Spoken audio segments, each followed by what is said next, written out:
Hello, welcome back to the channel. Today we're exploring how to use teamwork.com for construction project management, your 2025 guide.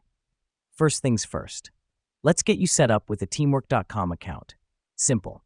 Go to the website, click on Get Started for free, and follow the prompts. The reason we do this is that having an account lets you access all the tools and features that make project management a breeze. Next up, let's create a project. You'll see a plus button on your dashboard. Click that, then select Project. Now fill in the project details. This helps us because it streamlines our tasks and establishes a central point for everything related to our construction project. Now that we've got our project set up, let's add some tasks. Go to the Task section and click Add Task. Here, you can input the task title, assign it to a team member, and set a due date. This step is crucial because tasks are the building blocks of our project, and assigning them ensures everyone knows what they're responsible for. The fourth step is to use the time tracking feature.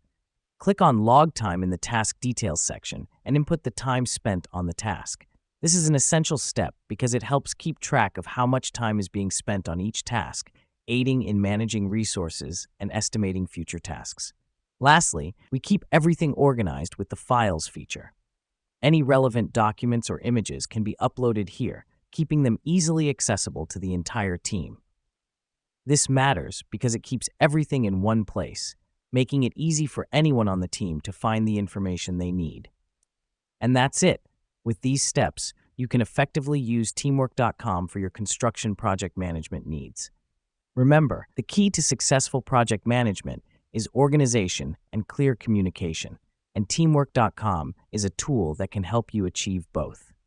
Thank you for tuning in, and we'll see you in our next tutorial.